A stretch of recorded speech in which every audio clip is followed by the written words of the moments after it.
Bahagyang ngumiti si Xiang Shan. Ang ilang mga ideya ay malapit ng pag-usapan kay Shamay. Medyo pagod si Liu Yanping. Isa rin siyang matalinong tao. Ngunit pagkatapos na sundan si Xiang Shan na pamunuan ang East at West Army sa nakalipas na ilang taon, nalaman niyang hindi niya kayang makipagsabayan sa iniisip ng iba. Sa kaso ng pagmamartsa, maaari siyang gumawa ng isang hakbang, ngunit nakakita na si Xiang Shan ng 3 o 4 na hakbang. Bagamat matagal ko nang narinig ang pangalan ni Biluguan Xiang Shan. Nakipag-ugnayan talaga ako sa kanya bago ko pa nalaman ang kasuklam-suklam na mga talento ng taong ito sa digmaang militar. Ang mga talentong ito ay likas at mahirap para sa iba na tularan. Ang mga array master at refiner na may kabuoang bilang na 2,000 ay pinagsama-sama. At ang mga array master at refiner na ito ay 5 bituin sa langit. Gaano kakilakilabot ang epekto ng pag-aayos ng istasyon? Walang nakakaalam noon, ngayon, mga bagay na malalim na naunawaan ng mga general ng hukbo. Matapos ilipat ang mundo ng Chenkon. Ang mga array master at refiner na ito ay nagtulungan sa isa't isa at gumugol ng 2 araw sa pagsisiyasat sa topography ng buong mundo. Kaagad-agad. Mahigit 100 punong guro ang nagtipon upang pag-usapan ang isang plano sa layout. Pagkalipas ng 3 araw, isang malaking hanay ng mga framework ang naset up sa malawak na mundong ito. 3 araw na ang lumipas. At wala pa ring gumagalaw sa gilid ng Mo. Kaya tiyak na hindi darating ang Mo para umatake. Dahil kung may balak silang umatake, hindi sila maghihintay ng 3 araw, basta ang mga tao nang hindi tumira ang hukbo, dumating sila sa lalong madaling panahon. Ang hanay ng mga salamangkero at smelter na nagmamadali sa sandaling ito ay kalmado rin sa sandaling ito. Matapos may set up ang malaking frame, ang natitira ay punan ang frame ng iba't ibang lomatrice at baguhin ang koordinasyon at linkage sa pagitan ng mga lomatrice. Ito ang kristal ng karunungan na pinagsasama-sama ang lahat ng mga array masters ng Eastern at Western Army sa kanilang mga buhay. Sa tulong ng maraming refiner. Kung ano ang mga arrays na kailangang ayusin ng mga masters ng array, mabilis silang mapino, at hinding-hindi sila mag-aaksaya kahit kaunti, oras. Maraming supply ang natupok, at walang mahihirapan. Ang tinatawag na digmaan ay ipinaglalaban gamit ang mga mapagkukunan at lakas tao. Noong una, upang maakit ang atensyon ng mga taga-Mo. Hindi nagatubili si Xiang Shan na hayaan ang mga dibisyon ng pagpino na pinuhin ang libu-libong mga pupe at ilagay ang mga ito sa panig ng Dayangguan. Ngayon, upang ayusin ang lugar na ito, ano ang kaugnayan sa pagitan ng pagkonsumo ng ilang mga supply? Hanggat may baba ang Dayan Theater. Ang napakaraming materyales na nakatago sa langit ay mamimina hanggat gusto ng mga tao.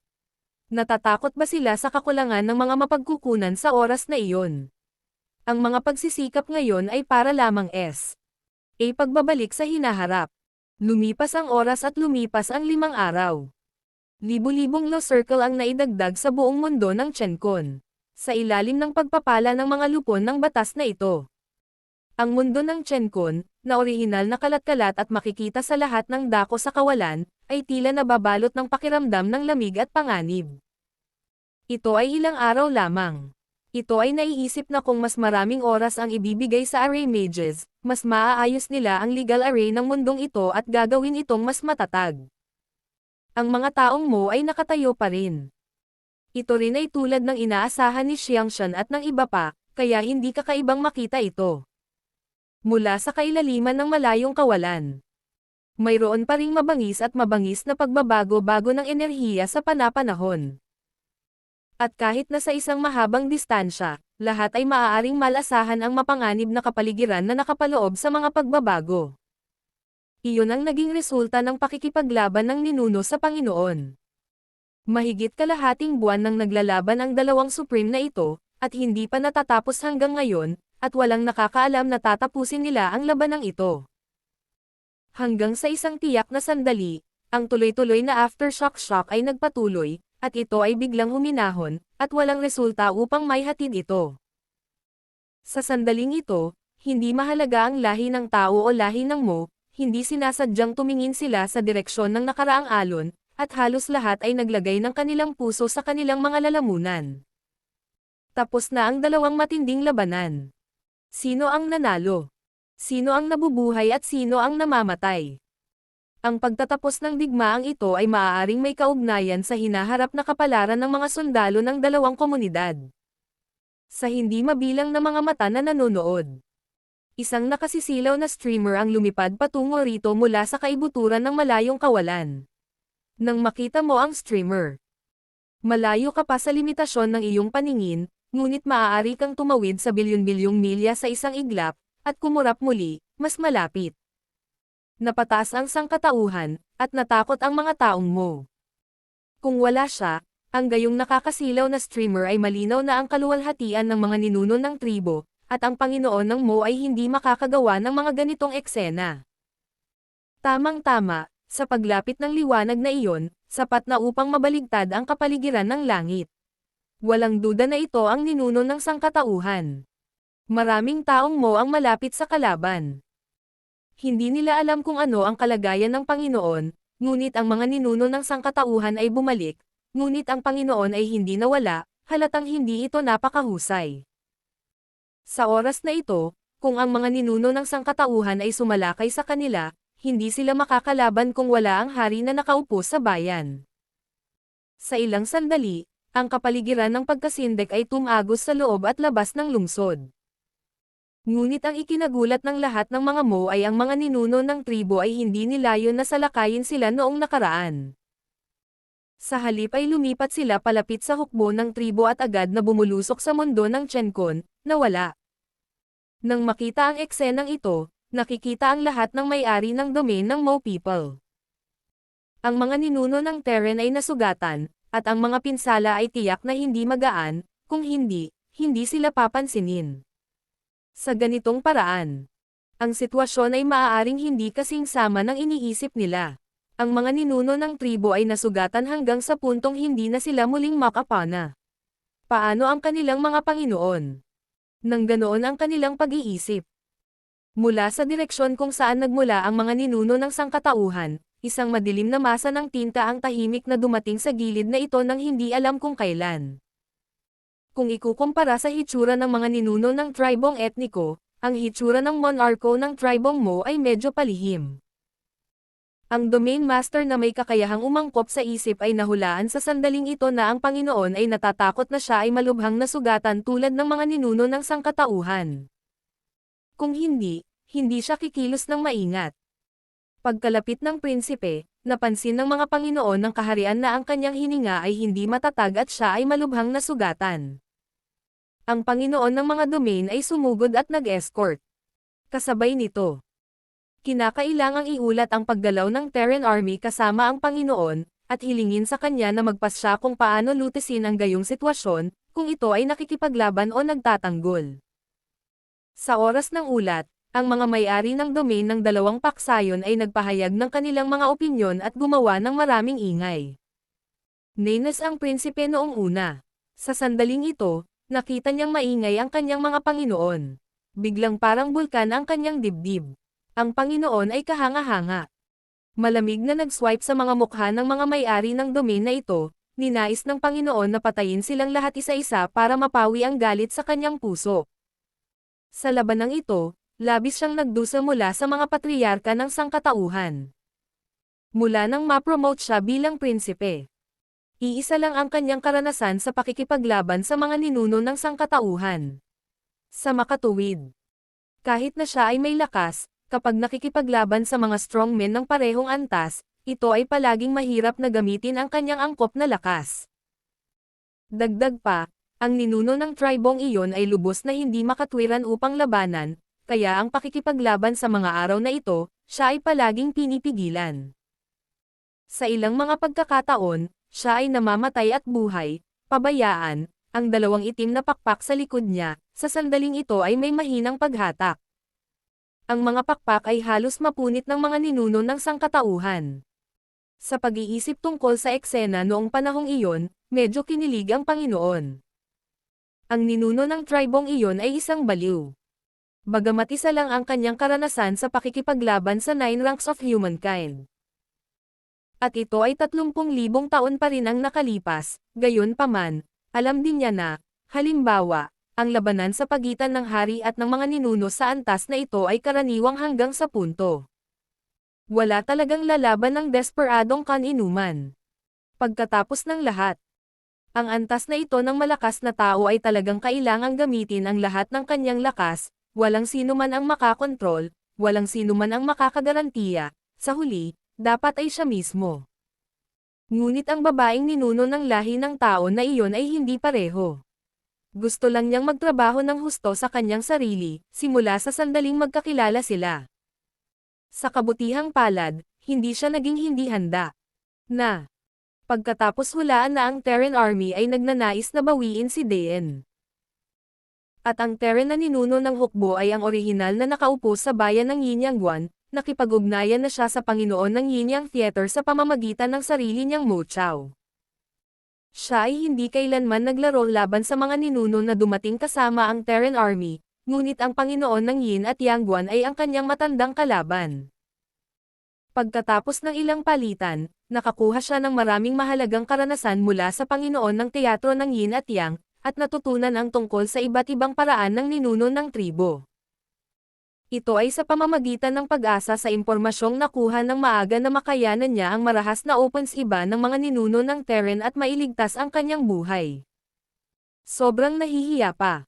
Gayunpaman, hindi mas mabuti ang kalagayan ng babaeng baliw. Sa laban na ito, masasabing parehong nasaktan siya. Siya ay nagdusa ng kaunti at hindi nakakapinsala. Sa orihinal na inis, bumalik siya sa Wangcheng, at pagkatapos ay narinig niya ang ingay ng mga may-ari ng domain, at natural na naging mas galit. Nakarating na ang hukbo ng Terran sa pintuan ng bahay. Hindi ba dapat maglunsad sila ng Thunder Strike kapag hindi sila matatag? Talagang binigyan nito ang Terran ng mahabang panahon para maayos, at hinayaan pa silang mag-set up ng isang residente. Isang grupo ng mga idiots. Gayunpaman, ang Panginoon ay nagalit, ngunit alam din niya kung ano ang iniisip ng kanyang mga Panginoon, at ngayon ay wala nang saysay na sisihin. Dahil napalampas ang pagkakataon, hindi matalinong atakihin ang sangkatauhan sa panahong ito. Pinilit niyang pinigilan ang kanyang mga sugat at sinabing, paano ang mga reinforcements ni Dayan? Nang umalis siya sa Dayan, personal niyang inutusan si Dayan na magpadala ng mga tropa para palakasin si Wangcheng, at pagdating ng panahon, dapat ay dumating na sila. Lords of the Domain. Look at me. I look at you. In the end. A domainer with a hard shell on his back. Slump his waist, looks like an old tortoise. Isa pang hukbo ng mga tao ang hamarang at nagdusa ng mabibigat na casualty at kinailangan pang bumalik sa Dayan. Panipi. Narinig ng hari ang mga salita, at ang kanyang mga mata ay kumaybot. Ang mga bagay ay hindi maganda. Noong nasa Dayan pa lang siya, narinig na niya ang ulat mula sa tiyuhin, may hukbong tao malapit sa Dayan Pass, ngunit sa kasamaang palad ay hindi nila mahanap ang kanilang kinaroroonan. Ngayon tila ang nakatagong hukbong ito ng mga lahi ng tao ay isang masamang bagay. Sa kanilang pagpigil sa malaking Yangguan, ang mga taga-Mo doon ay maaaring mahirap umasa. Sa madaling salita, ang King City ngayon ay nasa isang estado ng paghihiwalay at kawalan ng kakayahan. Sa kabutihang palad, ang lahi ng tao ay nakapuntos din ng 2 sundalo sa parehong paraan, mahirap gumawa ng tanga, at ang sitwasyon ay hindi masyadong masama. Maingat na sinabi ng matandang may-ari ng domain na parang pagong. Guro, ang sitwasyon ngayon ay digmaan o depensa, at ang hari ay hinihiling na magpasya.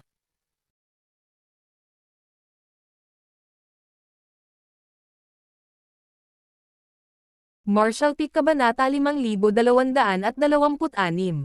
Tumulong sa pagpapagaling. Ang mga Panginoon ng nasasakupan ay hindi gumawa ng pangalan para sa kanilang sarili pagkatapos makipaglaban. Ngunit ngayon ang Panginoon ng Hari ay nagbabalik, natural na kailangan niyang hilingin para sa kanya. Bahagyang umungol ang Hari at nagsabi, mahigpit na mag-ingat laban sa kamatayan, kung hindi sasalakayin ng mga tao ang haring lungsod, hindi ka dapat maghintay ng anumang pagbabago. Pagkatapos magsalita, tumingin ako sa matandang parang pagong na domain master at sinabing, bueno, inutusan kitang maging pinuno ng digmaan. Sa panahon ng aking pagpapagaling, inutusan niya ang iba pang may-ari ng domain at ipinagtanggol si Wang Cheng. Bahagyang yumoko ang Panginoon ng matandang pagong na tinatawag na Wei, utos ang mga nasa ilalim. Wala rin silang sinabing kalokohan na hindi pinutol ng mga commander, sa kawalan ng utos ng Panginoon. Ang mga may-ari ng domain na ito ay gumawa ng kanilang sariling politika at nagkalat ng buhangin, ngunit kung ang Panginoon ay nagbigay ng utos, mahigpit nilang susundin ito. Higit pa rito, ito man ay sa lakas o kwalipikasyon, itong matandang may-ari ng domain na parang pagong ang pinakamaganda sa lahat ng may-ari ng domain. Siya ang may-ari ng domain na nakaligtas sa labanan na pumatay sa mga ninuno ni Dayan 30,000 taon na ang nakakaraan.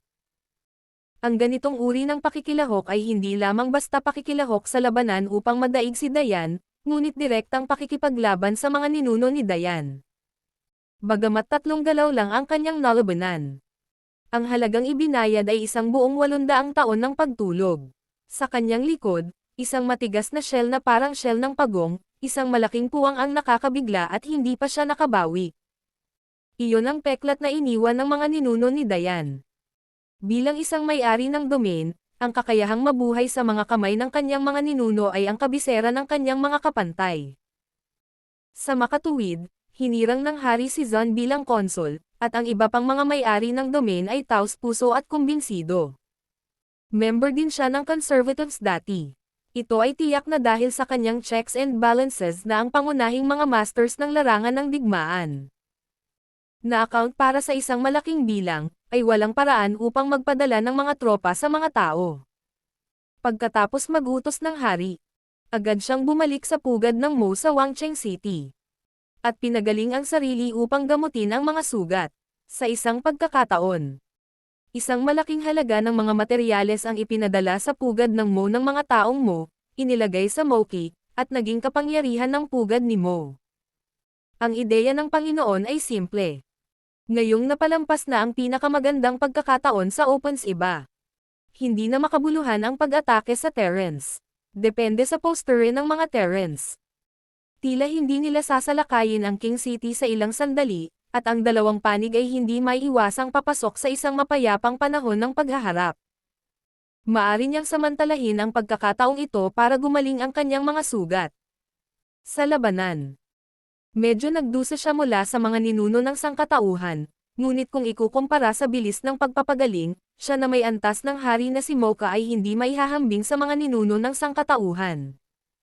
Mula sa Panginoon ng teatro ng Yin at Yang, natutunan niya ang isang napakahalagang impormasyon. Iyon ay ang mga pagsasanay na isinagawa ng mga ninuno ng mga Terran na dumating sa oras na ito ay kakaiba kahit na sila ay ilagay sa Terrans. Dahil sa kakaiba, sa sandaling sila ay nasugatan, ang pagpapagaling ay napakahirap, tila umaasa sa isang kapangyarihan na tinatawag na kapangyarihan ng pulang alikabok. Sa Yin at Yang buwan, ang ninuno ng tribong ito ay maraming kaayusan na maaaring makatulong sa kanya upang pagalingin ang kanyang mga sugat, ngunit sa panig ng Dayan Theater, paano siya magkakaroon ng anumang kaayusan? Sa madaling salita, hanggat nagpapatuloy ang pagpapaliban, tiyak na mas mabilis na gagaling ang kanyang pinsala kaysa sa ninuno ng tribo. Kapag gumaling siya, hindi ba't ang sarap hanapin ang gulo ng ninuno ng tribo? Sa oras na iyon, dapat natin siyang bayaran para sa labanang ito. Hawak ang espiritong lumalaban, ang Panginoon ay nakatulog ng mahimbing at binalot siya ng malakas na kapangyarihan ng tinta. Sa pagbubukang liwayway, tumingin si Yang Kai sa direksyon ng istasyon. Nang bumalik ang ninuno, natural niyang nakita ito ng malinaw. Marahil ay dahil nakipag-ugnayan siya sa ninuno ng malapitan. Bagamat bumalik ang ninuno na may matinding momentum, may napansin pa rin siyang kakaiba. Ang ninuno ay hindi nasaktan. Lahat ay tulad ng inaasahan niya. Partikular na tinawag siya ng ninuno na sumama sa hukbo sa pagkakataong ito. At gusto niyang gamitin ang kapangyarihan ng kanyang batang si Chen Kun upang gamutin ang sugat. Kaya kapag ang ninuno ay lumaban sa hari, gagawin niya ang lahat upang palitan ang pinsala sa pinsala. Sa ganitong paraan, hindi magtatagal ang labanan sa pagitan nila. Ngayong bumalik na ang ninuno, Natatakot ako na oras na para gamitin siya. Sa puntong ito, tinawag ni Yang Kai si Feng Ying at hinimok. Kapag wala ako, kung may digmaan, ingatan mo ang iyong sarili. Sinabi ni Feng Yingqi. Mayroon ka bang gawain muli? Sinabi ni Yang Kai, siguro. Noon lamang bumagsak ang mga salita. At isang streamer ang tumaas mula sa mundo ng residente, at dumiretso sa gilid na ito, na natiling malapit sa kanya, na nagpapakita ng isang figure, nakakuyom ang kanyang kamao. Kapatid na Yang, ang commander ng hukbo. Nakita ko, tumanggaw si Yang Kai, tapos na ito. Kaagad pagkatapos ng pagdating, nagmamadali patungo sa mundong iyon ng Chenkon. Gayunpaman, hindi ito dumaong sa gilid malapit sa lungsod ng Qingmu, ngunit naglakad sa buong mundo kalahating bilog sa paligid at dumating sa kabilang panig. Pagkatapos ay pinindot ng pinuno ang ilaw. Biglang dumating ang dalawa sa labas ng isang malaking lambak. Sabi ng makatao, sige lang, at ang pinuno ng hukbo ay maghihintay sa unahan.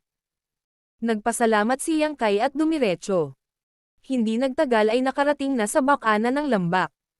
Nandito sina Yang Shan at Liu Yanping, nakatayo sa labas ng Taniguchi, tahimik na naghihintay. Lumapit si Yang Kai sa seremonya, at pagkatapos ay itinoon ang kanyang paningin sa loob ng lambak, ngunit sa sandaling ito, may ulap sa lambak, at ito ay lubhang mapanganib sa loob. Paano nasugatan ang ninuno? Tanong ni Yang Kai. Si Yang Shan daw. Pumasok ka at tingnan mo. Sa panahon ng pag-uusap, binato siya ni Yang Shan ng isang token. Ang utos na ito ay isang mapagpasyang utos upang kontrolin ang malaking hanay sa lambak. Panatilihin itong maingat at huwag mawala ito. Oo, tumugon si Yang Kai, na nagudyok sa pagpino. Pagkaraan ng ilang sandali, itinaas niya ang order at niyugyug ito ng kaunti kay Yanjong, at si Xuanguang ay tumama. Sa pagliko ng mga ulap at pagbagsak, binuksan ang isang portal na maaaring dumaan sa loob at labas. Pumasok si Yang Kai at dahan-daang isinara ang pinto. Mula sa labas, ang mga ulap at bumagsak sa lambak, ngunit pagkatapos talagang makapasok sa lambak, natagpuan na walang ulap at hamog sa loob, ngunit ang lahat ay karaniwan, tulad ng isang tunay na lambak. Buti na lang patay at tahimik ang buong mundo kaya bumagsak ang lambak. Sa pagbabalik tanaw, kitang-kita pa nila sina Yang Shan at Liu Yanping na nakatayo sa labas ng lambak, ngunit tinansya ni Yang Kai na hindi nila nakikita ang kanilang sarili. Ang hininga ng ninuno ay nasa gitna ng lambak, hindi gaanong kahanga-hanga kaysa sa pagbalik niya, halatang hinang-hina siya sa sandaling iyon. Sinundan ni Yang Kai ang hininga, at hindi nagtagal ay nakita niya ang maliit na figure na nakakulot sa isang tumpok ng mga durog na bato. Ang ninuno ay naging isang bata, at siya ay mas bata kaysa noong unang nakilala siya ni Yang Kai. Noong unang nakilala ni Yang Kai ang ninuno sa Guanfang City, Yinyang, para siyang bata na 7 o 8 taong gulang. Ang mga ninuno ngayon ay tila 3 o 4 na taong gulang lamang. Hindi napigilan ni Yang Kai na kiligin, kakaiba ang hitsura ng ninuno na ito. Walang dugo sa maselang mukha, ngunit may mga mantsa ng dugo sa damit, mayroong isang jade bracelet sa palso, at ang jade bracelet ay puno ng mga bitek sa sandaling ito. Hindi alam ni Yang Kai kung anong uri ng lihim na kayamanan ang jade bracelet na ito. Ngunit maaari itong isuot ng isang figurang tulad ng kanyang ninuno, na malinaw na hindi isang mortal na bagay. Ngayon ang lihim na kayamanan na ito ay puno ng mga bitek at espiritual na pagkawala, na nagpapakita ng matinding panganib ng nakaraang digmaan. Ang aking mga ninuno ay sapat na mahirap. Bumantong hininga si Yang Kai, nang hindi siya inaalarma. Nang gumalaw ang isip, bumagsak ang kapangyarihan ng langit at lupa, at ang multo ni Xiao Chenkon ay lumabas mula sa kanyang gitna. Kung tinitingnan ng ilang tao ang kanilang mga mata upang manood, makikita natin na sa mga walang kabuluhang anino ng maliit na Chenkon na ito. Ang mga anyong lupa ay masalimuot, maraming buhay na nilalang, at ang mga lungsod ay tapos na. Mayroong hindi mabilang na mga pedestrian na naglalakad sa mga lungsod. Ito ay simpleng ehemplo ng isang mundo. Ang buong Xiao Chenkon ay biglang lumaki at kumalat. Ang tigang na lambak ay naging mataong mundo sa isang iglap. Isinasaalang-alang na natutulog ang ninuno, Nang mahulog si Xiao Chenkun, inilagay siya ni Yang Kai sa isang Yushu Lingfeng. Ang Lingfeng ay hindi matangkad, ngunit puno ng aura, na angkop para sa paglilinang. Nang muling gumagalaw si Yang Kaishin, ang inaantok na lugar ng ninuno ay agad na nagdagdag ng isang bahay na gawa sa kahoy, na walang espesyal na lakas, sapat na upang matakpan ang hangin at ulan. Matapos gawin ito, nakahanap si Yang Kai ng magandang lugar sa Lingfeng at tahimik na nagnilay. Hindi ko alam kung gaano katagal bago pagalingin ng ninuno ang pinsalang ito, ngunit tiyak na hindi maikli ang oras, kaya maaari niyang samantalahin ang pagkakataong magsanay. Sa mundo ni Xiao Chenkun, unti-unting lumipas ang oras. Ayaw gumising ng natutulog na ninuno. Ngunit bilang master ni Xiao Chenkun, malinaw na nararamdaman ni Yang Kai na mayroong isang bagay na hindi maipaliwanag na kapangyarihan, mula sa lahat ng panig ng kanyang sarili. Maliit na sansinukob, ibinuhos sa maliit na katawan ng ninuno. Yan ang kapangyarihan ng Red Dust.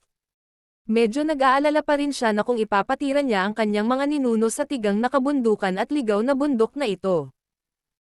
Makukuha pa ba niya ang kapangyarihan ng pulang alikabok para gumaling, ngunit ngayon tila hanggat siya ay nasa maliit na Chenkun, hindi mahalaga kung nasaan ito.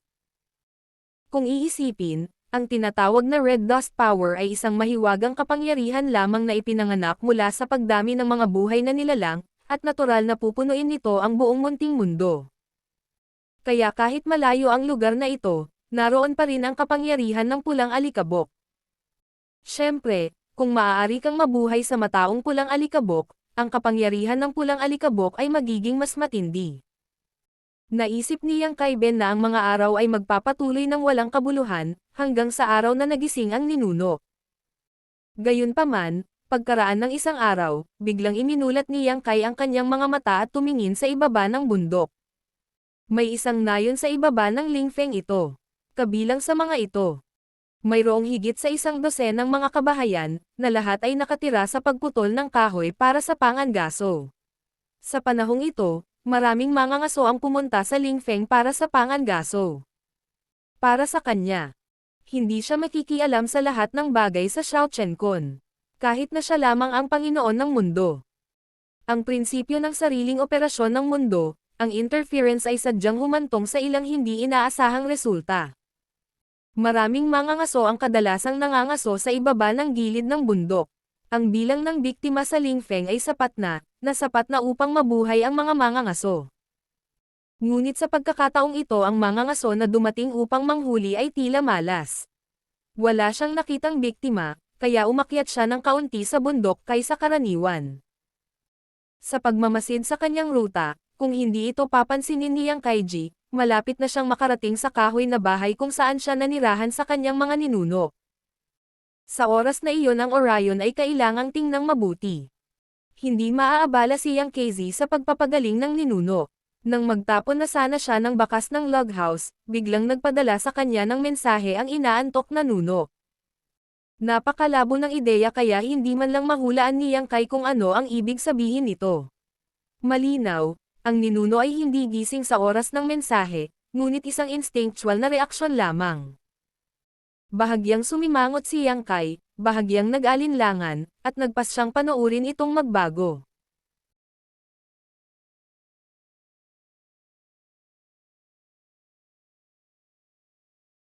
Kabanata 5227. Ang ninuno ay kinuha, sa maliit na kalahating araw na pagsisikap. Ang mangangaso na walang ani ay pagod at gutom. Kumuha siya ng isang dakot ng malinaw na bukal sa kabundukan upang pawiin ang kanyang uhaw at humigop ng ilang higop. Bigla siyang natigilan, sa aking pa. Ninjin, nakita ko ang isang hamak na bahay na gawa sa kahoy. Wala siyang matandaang bahay na kahoy sa bundok na ito. Malayo man siya sa usual hunting area ay nakapunta na rin siya dito. Hindi pa niya nakita ang kahoy na bahay na ito. Sa pagkamausisa, lumakad siya patungo sa bahay na gawa sa kahoy, at nang malapit na siya, sumigaw siya. Kahit sino. Matapos sumigaw ng ilang beses nang walang sagot, sa desperasyon, tanging istorbo lang ang nasabi niya, itinulak ang pinto, at pumasok. Ang bahay na gawa sa kahoy ay ginawa ni Yang Kai ng nagmamadali, para lamang maprotektahan ang mga ninuno mula sa hangin at ulan, kaya napakasimple ng interior, isang kama lang. Ang munting ninuno ay pumulupot sa kama. Pumasok ang Orion sa pinto, at natural na nakita ang figure sa kama sa isang sulyap, na ikinagulat niya ng kaunti at medyo mapagbantay. Bagaman siya ay isang ordinaryong tao at hindi nagsasanay. Ngunit sa walang laman na kontinenteng ito, ang pagsasanay ay hindi lihim. Ilang kalahati at kalahating mga teenager sa kalapit na nayon ay palaging gustong sumali sa isang paaralang pang-practice. Noong bata pa si Orion, nagkaroon din siya ng ganitong panaginip. 1,000 milya lamang ang layo mula sa nayon. Mayroong isang Buddhist monghe na tinatawag na Shuyu Mansion, na mangangalap ng mga disipulo kada ilang taon. Ang batang Orion ay naglakbay sa mga bundok at ilog. Nangangarap na makapunta sa Shuyu Mansion. Makasali sa pulong ng kongregasyon. Nangangarap na makasali sa Shuyu Mansion. At maging isa sa mga flying master balang araw. Sa kasamaang palad, ang kanyang mga kwalifikasyon sa pagsasanay ay masyadong mahina. Ang pagiging makapasok sa mga mata ng mga practitioner na iyon na lubos na sinanay, ay inalis sa kongregasyon. Nabasag ang pangarap, at ilang taon nang gumagala ang Orion, at kalaunan ay bumalik sa nayon kung saan siya ipinanganak at bumuhay ng isang pamilya.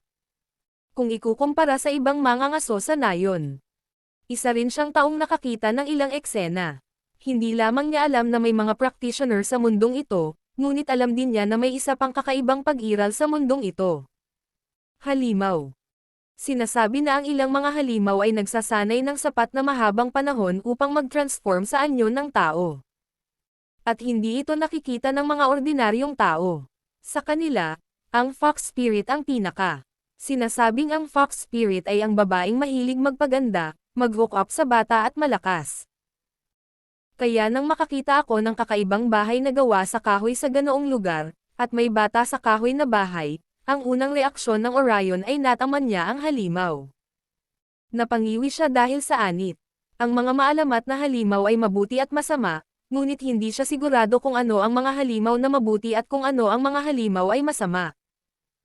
Ngunit tingnan mong mabuti, ang maliit na figure sa kama ay nakakaawa sa mga tao, kahit na ito ay isang demonyo. Natatakot ako na ito ay isang maliit na demonyo din.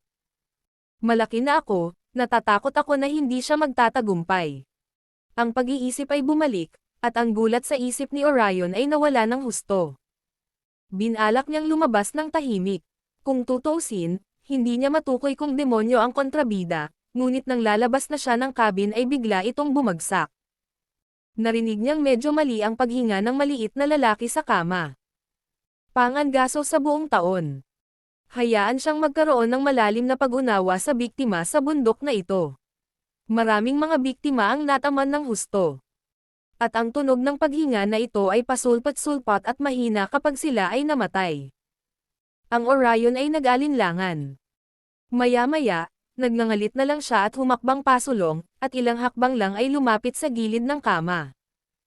Paano kung hindi ito halimaw, ordinaryong bata lang? Sa malalalim na kabundukan at ligaw na kabundukan, kung walang nagpapansinan, baka may dumating na mabangis na hayop para kainin siya. Nakatingin sa ibaba. Nakahiga sa kama ang isang mabalahibong babae na mukhang 3 o 4 na taong gulang pa lang. Bagamat mahimbing ang tulog niya, halatang may napakasakit na tingin sa kanyang mukha, na parabang nahulog siya sa isang bangungot, at ang kanyang maputlang mukha ay hindi masyadong normal. Inabot niya at nakita niyang nakakatakot at mainit ang noo ni Mau Mau. Ito ang sakit. Halos hindi na nagatubili ang Orion, binuhat ang dalagang Mau, niyakap ito pahiga, at nagmamadaling lumabas, at dumiretso sa bundok. Anuman ang pinanggalingan ng babaeng ito, bakit siya mananatili mag-isa sa isang kahoy na kubo sa bundok? Kung siya ay napakasakit, kung hindi ka magmadali sa ospital, hindi magtatagal ang kamatayan. Napakasimple ng naisip ni Orion. Mabilis niya itong dinala pababa ng bundok para hanapin si Langchong. Tungkol naman sa mga kamag-anak na nagkaroon ng anak na ito. Kung paano ito solusyunan, hindi niya naisip. Malaking bagay na ibalik ang bata, at maipaliwanag ng malinaw ang bagay. Matapos magmadaling umalis ang mga ngaso, si Yang Kai, na nanunood ng mga pagbabago, ay nagsiwalat ng kanyang anyo, nakatingin sa likuran ng kanyang pag-alis, at napaungol sa kanyang baba. Ninakawan ang ninuno. Paano ito magiging mabuti? Maaari siyang gumawa ng spell para pagtakpan ang pagkakaroon ng kahoy na bahay. Sa ganitong paraan, ang isang ordinaryong mangangaso na hindi nagsanay ay hindi mahanap ang bakas ng ninuno, ngunit nagpadala ng mensahe ang ninuno sa kanya sa isang kritikal na sandali. Ito ay naging dahilan upang siya ay medyo nalilito tungkol sa kung ano ang ibig sabihin ng ninuno. At ang mensahe ay hindi maliwanag, at walang paraan upang makilala ang kahulugan na nakapaloob dito. Hindi ito sinasadya ng ninuno, ngunit parang instinct ng ninuno na matulog. Bagamat hindi niya moari ang kahulugan ng pagpapatawag ng ninuno, halatang katutubo nitong sinasabi sa kanya noong mga oras na iyon na halatang pinipigilan niya ang susunod niyang galaw. Kaya hahayaan na ito ni Yang Kai. Dahil dito, nangyari ang ganoong eksena, ngunit hindi na nagpadala ng anumang impormasyon ang ninuno, tila tama ang kanyang napili.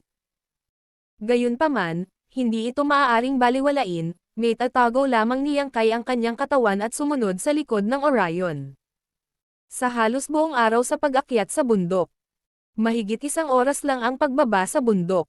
Nahulog din sa kalsada ang pagod at gutom na si Orion. Ang kulay abong mukha ay bumagsak. Ngunit ang mabalahibong batang babae sa kanyang mga bisig ay mahusay na protektado. Diretso pabalik sa maliit na nayon, sinipa ang pinto ng sarili niyang patio, at sumigaw. Ate, may nangyari. Nang marinig ang tunog, lumabas ng kusina ang isang malaki at bilog na tiyan na babae na may apron sa baywang at isang malaking rolling pin sa kanyang kamay, na parang nagluluto. Gabi na, at oras na para sa hapunan. Kabaligtaran ang pangangatawan ng malakas na babae sa kapayatan ni Orion. Kung ang dalawa ay nakatayo ng magkasama, ang malakas na babae ay maaaring doble ang laki ng isang Orion. Ang kababayan ay bulgar, kaya nang marinig ang gayong mga sigaw mula sa puno ng bahay, ang malakas na babae ay sumigaw. Ano? Ninanakawan ka na naman ng 2 asong iyon. Kung ito ang kaso, tingnan ang matandang babae na hindi tumatama sa kanyang utak. Hindi, umiling si Orion. Nakakuha ako ng gadget. Sa sinabi nito, ang hangin ay mabilis na pumasok sa bahay. Sa ilang sandali, nasulyapan ng malakas na babae si Jinghong, at malabong nakita kung ano ang tinatawag na gadget. Sandali siyang natigilan on the spot.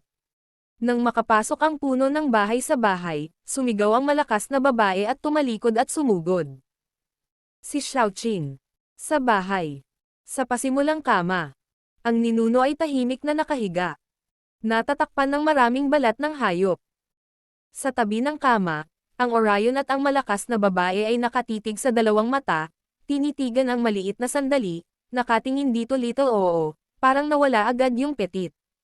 Saan mo ito kinuha? Nasaksak ng malakas na babae ang kanyang lalaki gamit ang kanyang siko at hindi sinasadyang sumubok ng mas malakas, na halos dukutin ang mga ngaso. Bundok. Ikinwento ni Orion ang kanyang maghapong pagkikita. Bahagyang nagbago ang mukha ng babae. Paano magkakaroon ng ganoong gadget sa lugar na iyon? Natatakot ako na hindi ito isang halimaw. Buong taon na naninirahan kasama si Orion, habang nakikipag-usap sa tabi ng unan sa gabi, narinig din ng malakas na babae si Orion na nagsasalita tungkol sa halimaw. Hindi, binuksan ng Orion ang mga balat. Tingnan mo, wala siyang buntot. Hinaplos muli ang ulo ni Mao. Walang kakaibang tainga, hindi dapat halimaw. Ang malakas na babae ay nag-isip ng malalim, nang walang kakaibang buntot at tainga, hindi ito dapat maging isang halimaw. Sabi ni Orion.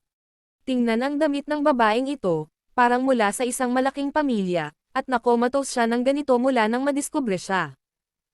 Natatakot yata siyang magkasakit ng walang lunas at itinapon ng kanyang pamilya sa bundok. Napaluha ang malakas na babae sa oras na iyon. Ito ay isang nakakaawa na araw. Napakagandang gadget, na ang pasensya ng ama ay nawala. Sister-in-law, pakibilisan at hilingin kay Langchong na lumapit at ipaalam sa akin kung anong uri ng sakit ang mayroon ang batang ito. Buti na lang, ito ay isang buhay. Dahil natagpuan natin ito, hindi na natin makikita ang kamatayan. Makinig ka. Pinunasan ng malakas na babae ang kanyang mga luha, ibinaba ang kanyang rolling pin, hinubad ang kanyang apron, at lumabas ng bahay. Walang langchong sa nayon. At may langchong na may apelyidong Kay sa isa pang nayon 20 milya ang layo. Bagamat hindi maganda ang medikal na pamamaraan. Isa rin itong bihirang master ng Xinglin sa daan-daang milyang ito. Nang lumabas ang malakas na babae, gabi na at madilim na ang kalsada sa gabi, kaya natural na nag-aatubili si Kay Langchong na pumunta sa doktor. Gayunpaman, hindi siya pinansin ng malakas na babae. Isang payat na Kay Langchong gamit ang kanyang kamay ay dumulas pabalik-balik 40 milya, at bumalik lamang makalipas ang kalahating oras. Mangyaring pumunta sa bahay, ang Orion at ang kanyang asawa ay nagkaroon ng magandang oras para sa kabayaran, at pagkatapos ay nawala ang galit ni Kay Langchong, at hiniling sa kanya na gamutin ito. Nagmamasid ang mag-asawang Orion. Sa wakas, nang tingnan ni Kay Langchong ang pulso, hindi na makapaghintay ang malakas na babae na magtanong. Doktor. Kay, ano ang problema ng babae? Kahit na si Kay Langchong ay hindi sanay sa medisina, siya ay nagpraktis ng medisina sa loob ng maraming taon at may ilang karanasan at paningin. May kahinahinalang sinabi ni Wenyan. Mukhang hindi ito may sakit. Ang malakas na babae ay inilibot ang kanyang mga mata. Ano ang masasabi mo, doktor? Tingnan mo ang kutis ng babaeng ito, paanong hindi ito magiging may sakit? Kinaway-kaway ni Kay Langchong ang kanyang kamay at sinabing. Pagtingin pa lang sa pulso, mukhang hindi ito sakit, ito ay normal, at ito ay mas matatag kaysa sa normal na pulso ng bata. Ngunit ang batang ito ay talagang medyo abnormal at hindi maintindihan. Ang katandaan. Ang buong kwento. Sa isang buntong hininga. Shu ay ang lumang namamatay na gamot ay hindi mabuti, ang sakit ng batang ito, mangyaring patawarin ang matanda at walang magawa. Pagkatapos mong sabihin ito, kailangan mong bumangon at umalis. Sa sandaling tumigil ang malakas na babae, ngumiti siya at sinabi. Doktor. Kay, ikaw ang doktor sa 100 milya. Kung wala kang pakialam, ang batang ito ay patay na. Si Kay Langchong ay tila walang magawa. Bagaman ang matanda ay hindi man lang malaman ang sanhi ng pagkabulok ng bata, paano niya ito makokontrol? Sinabi ng malakas na babae. Sa anumang kaso, kung ang patay na kabayo ay isang buhay na doktor ng kabayo, dapat kang magreseta ng isang decoction, na dapat ay higit pa o hindi gaanong kapakipakinabang. Marahas na tumango si Orion. Umiling si Kay Langchong at sinabing. Ito ay isang gamot na 3-point poisoning. Paano mabubuksan ang race eta nang walang pinipili? Kung umiinom ka ng gamot nang walang pinipili, magkakasakit ka kung hindi ka magkakasakit. Ilang beses na nakiusap ang malakas na babae, at hindi na bumitaw si Kay Langchong. Ang malakas na babae ay walang pasensya, at kinuha ang rolling pin na inilagay niya sa tabi niya. Doktor. Kay, ang kababayan ay hindi makapagsalita, at siya ay nasaktan ng maraming beses bago, ngunit ang batang ito ay isang buhay pagkatapos ng lahat, at siya hiniling din ni Doktor Kay na maging mabait at magbigay ng tulong. Sa pagtingin sa rolling pin, na mas makapal kaysa sa kanyang hita. Ang mga mata ni Kay Lang ay kumikislap saglit.